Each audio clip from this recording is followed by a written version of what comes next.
set up over close to the doorway. Television viewers know astrophysicist Dr. TravisTaylor as an intrepid investigator of UFOs and the paranormal at Skinwalker Ranch and on other History Channel programs. Only a handful of people in the world knew that Taylor was leading a double life, secretly working as the chief scientist for the Pentagon's UAP task force. But I would say, other than the people who already knew on the task force, you're the first person to figure it out, George. As a scientific prodigy, Taylor earned advanced degrees at a young age and has spent his entire adult life working on classified projects, first for the U.S. Army, then for defense contractors. He wrote a book about how the U.S. government should prepare for alien contact, which caught the attention of Jay Stratton, a high-ranking intelligence official who's been involved with each of the Pentagon's secretive UFO investigations, including OSAP, based in Las Vegas, ATIP, its successor, and later took charge of a third effort, the UAP Task Force, even before that team was formally created by Congress. Jay Stratton, the director of the UAP Task Force, asked me if I would be interested in being the chief scientist. And I was like, yeah, absolutely, of course I would.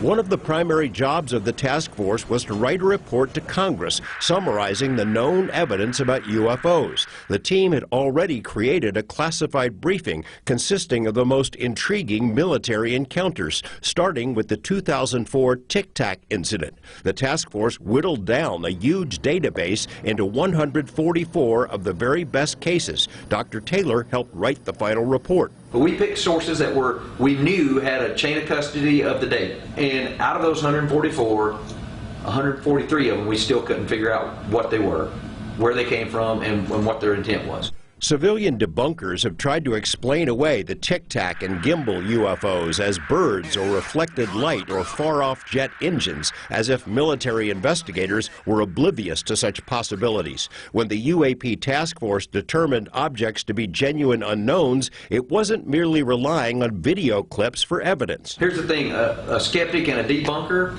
they take their results by starting from the beginning, by knowing that the result is going to be this. So they take the analysis to lead them in the direction to do that. And the data that we had, in many cases, there was more of it than what the general public has and what was released. And so when we say that we had a thing that was from multiple sensors and it told us multiple things, and we also had eyewitness accounts, audio information, and so on.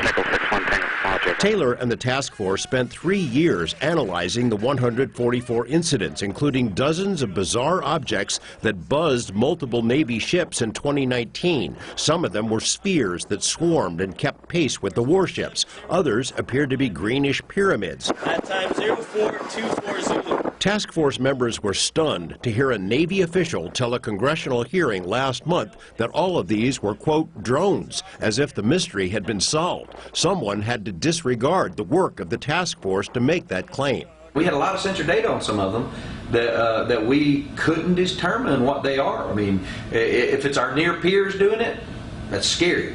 But at the same time, we also never found any evidence that it was our near peers doing it. The drone conclusion was reached after the UAP task force was done and before the new UFO program, AIMSOG, even started.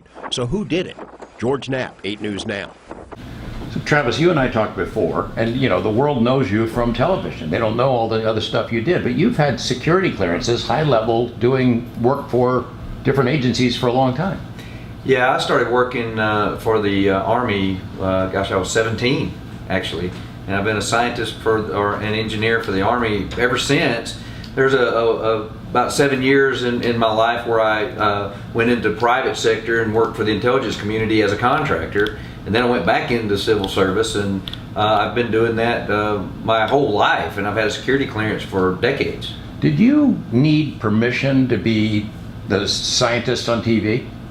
Oh yeah, in fact, before I was on TV, I also write science fiction novels. And I remember my first science fiction novel, they made me give it to security, and they went through it to make sure that there wasn't anything that was too close to what I was doing at work or that might be sensitive in nature.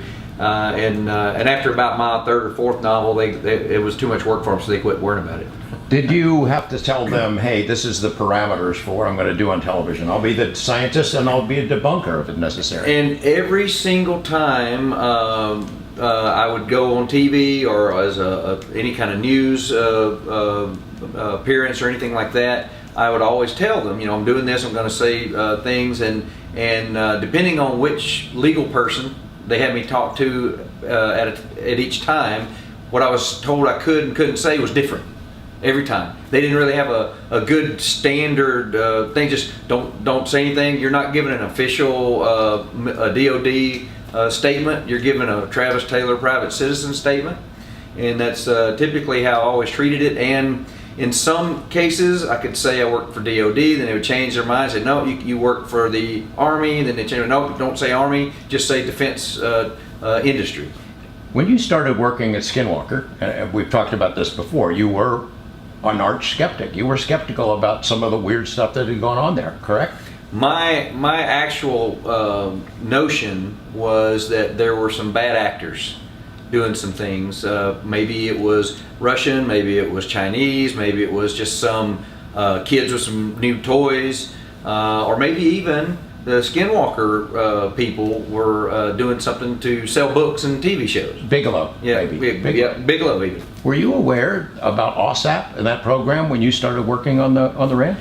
When I started working on the ranch, I knew there were programs, but I didn't know exactly who was doing it and what. And I had been trying to reach out to them for a while and figure it out. And I actually wrote a book on how you would defend the planet if there was an alien invasion, and that there should be an actual organization preparing and studying possibilities.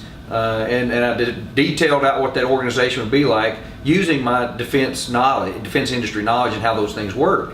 And I find out later that the organizations that were created were almost just like the chapter in my book that describes it. And Jay Stratton, he actually has a copy of that book and has used it. So. Did you have any idea that you would eventually work for the kind of program that you were describing? Well, when I wrote the book, I always said in public, but this is my resume. Anybody out there that's doing this work, I'd be happy to help. Can you talk to me about the day that somebody came and asked and you took you up on that offer?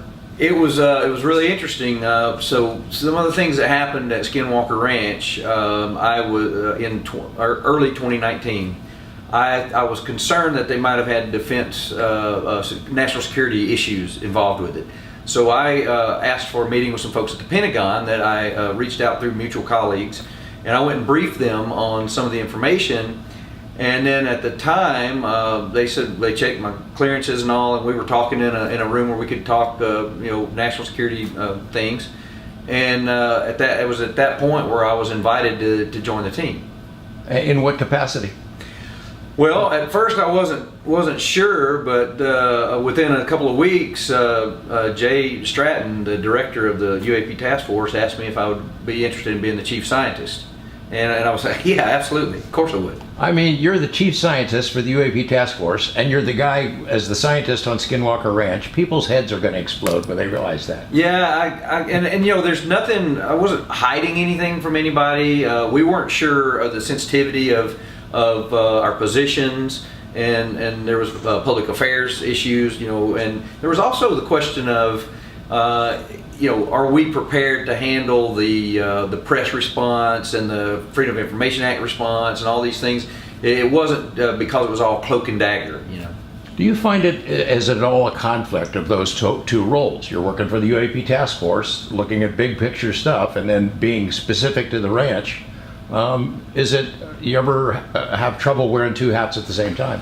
Well, while I was, I'm recently retired from the government and I'm working in a private company now, but while I was doing that, I had to be real careful not to violate either NDAs. The NDAs that I had with Brandon Fugel and the History Channel at Skinwalker Ranch, and the NDAs with the government. But what I did was, it was mutually beneficial to both parties, because I understood bigger picture stuff from being with the government, And then I also got to be in the laboratory hands-on at Skinwalker Ranch, and both of them were very important. Can you talk about your work as chief scientist for the task force? What did you do? Did you look at material that came in, videos to analyze, things of that sort? Yeah, so there were a lot of different data sets that came in that we looked at, tried to figure out what they were. There were some that turned out to be weather balloons, for example. In fact, there were several, but there were many that there is not enough data and sensor data. When we had a lot of sensor data on some of them, that we couldn't determine what they are. I mean, if it's our near peers doing it, that's scary. But at the same time, we also never found any evidence that it was our near peers doing it, right? You were instrumental in writing the report that went to that was demanded by Congress, that was made public, the 144 cases, right? I was one of the people who wrote words that are in that thing. It was a team, and we worked diligently on it for a long time. And we started out with everything we could think of in the kitchen sink and put in it, and then we realized it's going to a public audience and to Congress and this thing, so we had to write it in a way that they would understand and get the point. And the point, the 9 pages that came out, there's a golden nugget in those 9 pages if people would just pay attention. Yeah.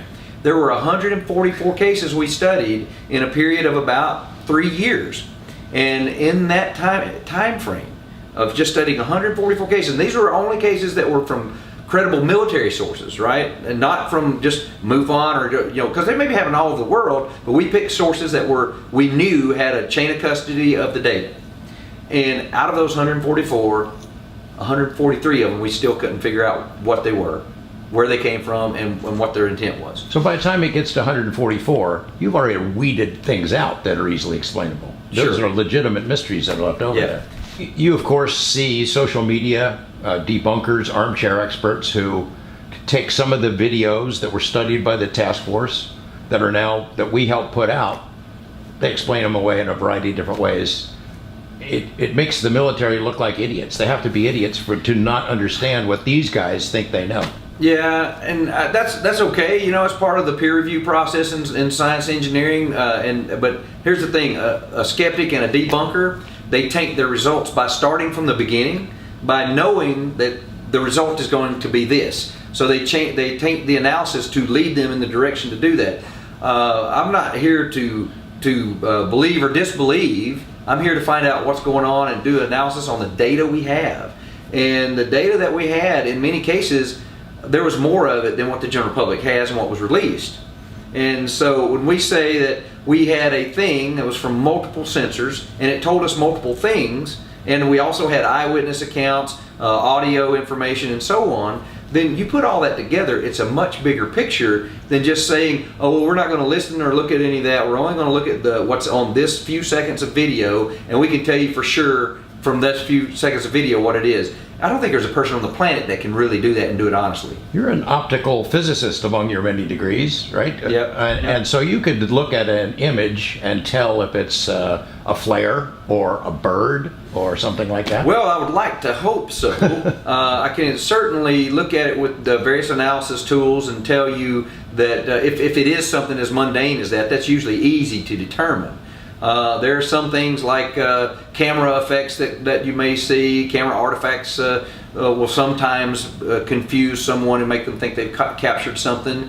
And sometimes people will use a camera artifact as, oh, that's just a flare in the camera, or oh, that's just a bokeh effect, or oh, that's this or that. And without really doing the analysis, you can't just say, oh, it's birds, don't worry about looking at it. They also, people who are describing it as bokeh, don't have other data sources that you have. That's correct. And that's one of the things that people have to accept, that there is sometimes more data, and you say, well, then you show it to us. Well, in some cases, we never had the intent to classify things to keep people from knowing it. Things are classified because of the sensor or the platform that it was taken from. We don't want to give away how we do things, right, to our near peers. You certainly, if we have a magic widget that we can say look into the Kremlin or something, that we certainly wouldn't want them to know we had that magic widget, right? Well, I'm not saying we do. I'm just giving that as a hypothetical example. So we certainly, if we've got platforms that captured other data and it's data from a sensor that nobody knows exists, we're not going to release that data because then you know the sensor exists. Right. When you join the task force, do you go back and look at some of the cases they've already been studying? For example, Tic Tac and gimbal. Absolutely. In fact, I've studied all of those in great detail. And I'm doing a new analysis since I've retired with the data that's available to the public on the gimbal video, and it's clear from the gimbal video that there are things in that are not typical of aviation vehicles. Do you think you understand the physics of how those things fly? What's proposed? No, I don't think I understand the physics of it, but what I do understand is they're flying in a way that we don't. There's something going on there that appears to be propellantless propulsion. Because we don't see exhaust plumes, we don't see turbulence wakes, and the other thing is we don't see matter around them change as it passes through the different media. Like the Puerto Rico video, for example, the thing flies right into the water with no splash, no wake, and it's moving about 75, I calculated 74 miles per hour, and to move a thing that I estimate to be about the size of a basketball, 74 miles per hour underwater, under salt water, would take the power of two Learjet engines to do that and maintain it. You would see the water churning if there was that going on, but it doesn't. Let me ask you this. We hear complaints about these videos are fuzzy. Why don't we have clear videos? We must have great sensors and cameras. The military has them. Why do we always get this fuzzy stuff? Is there a reason that some of these things might be fuzzy, a field around them or something like that, that would interfere with the ability to get a really close photo? Well, so what's wrong with the gimbal video, for example? So the AppFlare, which is what the device is on the F-18 that was used to capture that, is an amazing piece of equipment built by Raytheon. And it captures really clear videos of F-18s, F-15s, Sukhoi 22s, you name it. It's captured great video.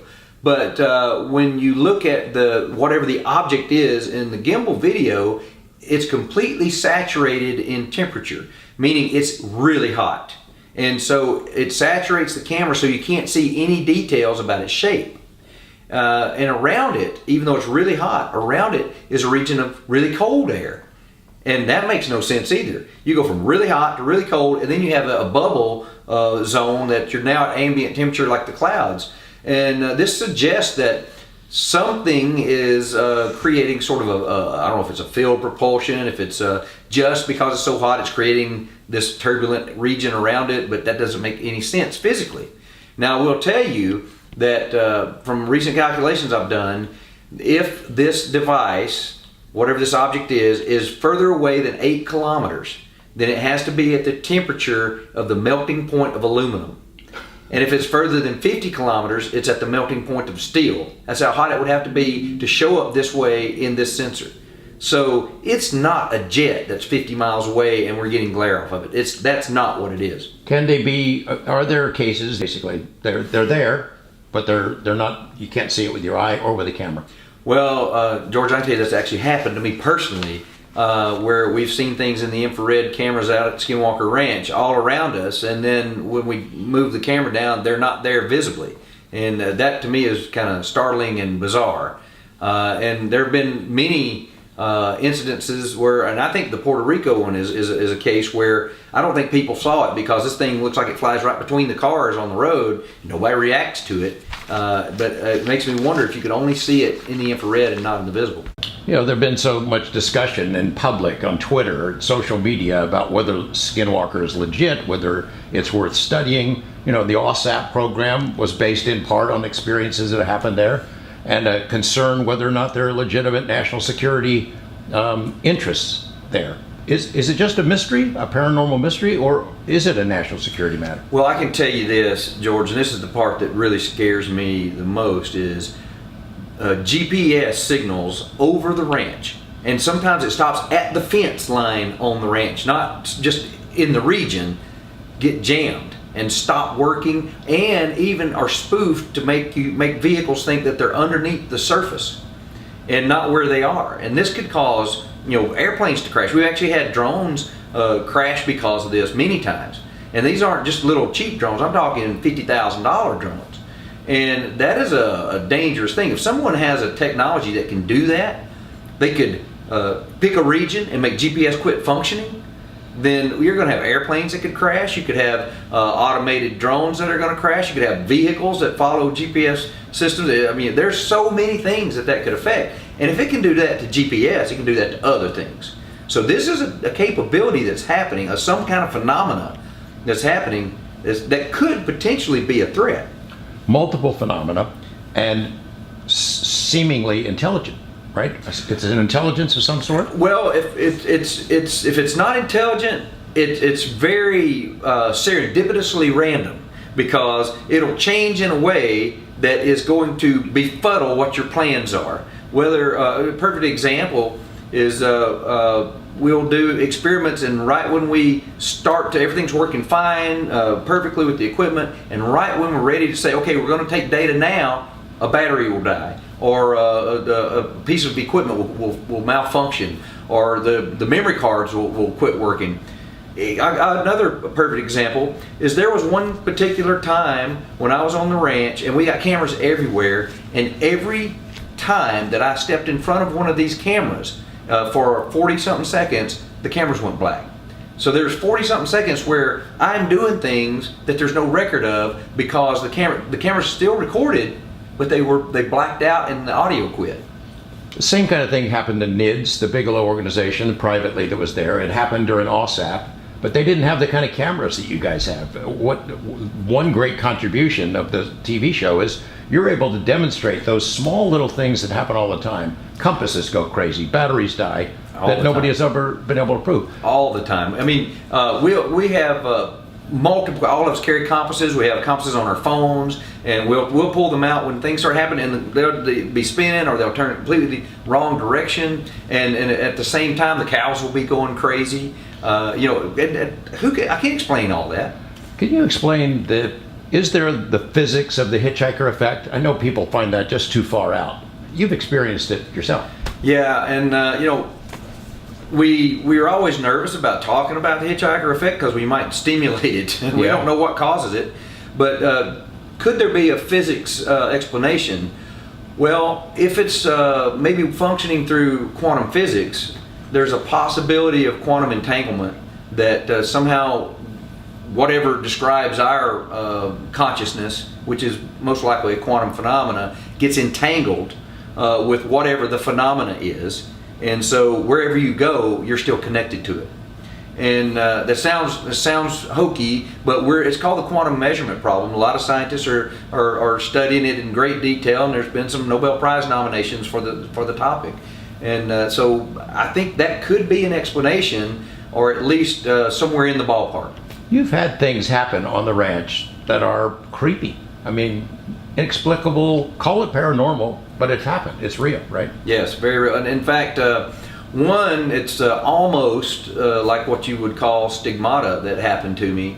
We had a rabbi out do a ritual that was supposed to summon an opening to heaven, which, or like a portal is what you would describe it as, down at Homestead 2. And when we did the ritual, a thermal vortex appeared in the middle of Homestead 2. We got that on FLIR data, and it was repeatable. We played an audio recording of the chant back, and it happened again. Well, when the rabbi was there that night, he told me off camera, he came to me and said, "Travis, they said they're going to come to you tonight." And I'm like, what are you talking about? And he said, "Well, they said they're gonna come see you." And I said, "Who's they?" And the rabbi said, "Well, whoever it is that's here." I thought he was messing with me, right? Well, that night, I had a dream.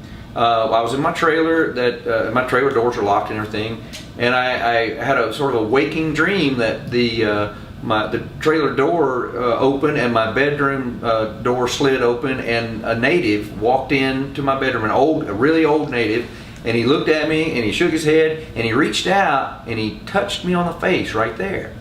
Well, and then he shook his head, and he walked away, and I woke up startled. And I went to the bathroom, splashed water on my face, kind of get my bearings, and when I looked in the mirror, I was bleeding from that spot.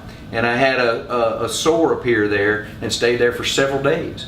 And that was bizarre to me. I can't explain it. You could probably explain away a bug bit me or something. I swatted myself, but it didn't look like that. It looked like just like somebody really pressed me really hard right there. You've taken it home with you, haven't you? I have seen some things, and some things that my car has started and stopped itself. Sometimes the electronics will act weird for no reason, and then they'll be fine.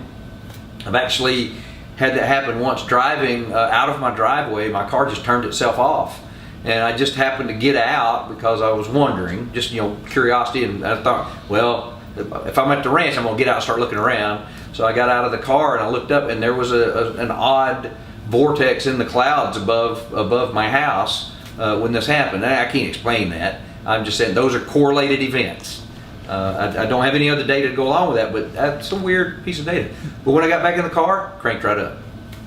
I guess the correlation would be what other people have reported. I mean, a lot of people who've been at the ranch have taken things home, pretty frightening things that, and it lasts for a long time. Yeah, I've talked with a lot of people who were there during the Bigelow era, and then people that have been out there now, and many people have strange things happen at home that can't be explained. They see things happen, things fail, they have actual things move in their house that they don't remember moving them, and so mine hasn't gotten that bad, but I do have weird, spooky things happen occasionally. Is there overlap of when you're working on the TV show and then you learn there was this OSAP program that did a big study and produced a lot of reports, and are you able to go look at that stuff? Are you able, hey, I'm going to go seek out the guys who did this study so I can find out? If you've got security clearances, maybe you could see it.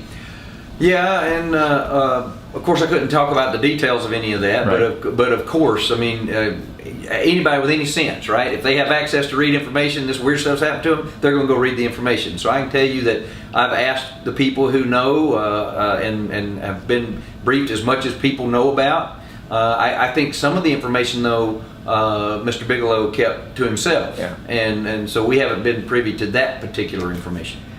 The NIDS guys go in, Bigelow and his organization, and they're drawn by flying saucers, UFOs. They go in there, they're going to study that, but they find all this other stuff. And they really don't have a battle plan for how to go after it. I mean, they did some basic stuff. They looked for geomagnetic anomalies. They looked for psychoactive plants. Maybe that was causing hallucinations. And when they started ruling those things out, then they tried to interact with it. Is there a battle plan that works for this? I mean, we've talked before about this. You, in essence, poke the bear. Hey, let's try this, see what happens. I don't know what else to do other than try a stimulus and look for a response because it's so strange. It's not your typical mix this chemical and that chemical and you get this reaction. In this case, you can mix this chemical and that chemical, and depending on the day and some whimsy, you get a completely different reaction.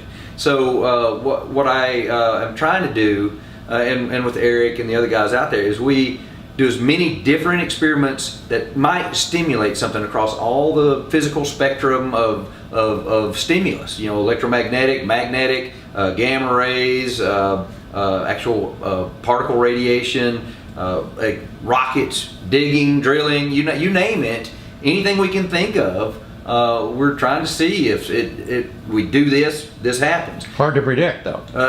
Almost every time something different happens. So, but we have narrowed down to one thing that seems to happen all the time, and actually, it's really two things. In I would say between 80 and 90% of every cases of experiments that we do, when a phenomena occurs, we are measuring microwaves and we're measuring gamma rays, and so I find that telling. What it's telling me yet, I don't understand, but it's happening very frequently. The radiation exposure. So you get exposed to radiation. You had serious effects, health effects. Yeah, they didn't show the details of it on the show because it's a little bit eerie, a little bit spooky. Personal too. Yeah. But it actually caused me some medical issues. I saw 2 or 3 different doctors about it. I'm fine now. While I am going to be watching for future markers of like leukemia or cancer things, but I don't think the dose was big enough for that. But I had the classic symptoms of radiation sickness, dark urine, burn marks, and I had some temporary hair loss. And that it took me 6 months, almost to a year, to get completely over it. But I wasn't expecting anything like that, right? And the weirdness was there were people as close to me as you, and they were wearing radiation dosimeters as well, theirs were fine. How could it? Radiation doesn't work that way, or at least as far as we know. So while mine went off and I get the dose, people right next to me didn't. And whatever the source of radiation was, it wasn't there after a while. The next day, we had special contractor group that does this for the Navy on new vehicles come out and look and scour the ranch for any sources of radiation. There was no source of radiation there. But since then, we have measured transient high doses of radiation in specific locations. And we only have a handful of dosimeters and gamma ray detectors, and for us to find it just by placing one, let's put one out in the field and see what happens today, and it happened, that's really odd. The odds of you hitting that that's like hitting the game-winning shot every single time from the other team's baseline, right? I don't want to give away the season that's underway right now, but I mean, there are a lot of fairly dramatic things, experiments that you tried that did generate reactions. Yeah, we actually did multiple stimuluses at a time, multiple stimuli at a time this year, and sometimes we saw some very amazing things and got some very amazing footage and data simultaneously. The things that have aired, we could talk about. Where we had telescopes that were the databases inside the telescopes were erased real time while we were watching them. And there's no mechanism for that. If I wanted to do that, I don't even know how to reverse engineer that phenomenon. And in the same night, we had a sphere fly over the ranch that was unmistakably an unidentified flying object, not just some aerial phenomenon. And so it was absolutely incredible. Where does it come from, and where did it go? That's the very interesting question. We had cameras going, but suddenly it's just there, and it's flying over the ranch, it does a thing, and then suddenly it's not there. So where did it go? Where did it come from? I don't know. Is part of your interest in the ranch, I mean, as a scientist, you want to figure this out. Is it also fun? Is it fun? It's adventurous is the right way to say it. It's fun, like you went through something like an adventure movie. It was scary at the time, but when you look back on it, it was an amazing experience that you got to do.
There's a whole fleet of them. Look on the ASA.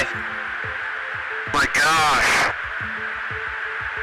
They're all going against the wind. The wind's 120 knots from the west. Look at that thing, dude.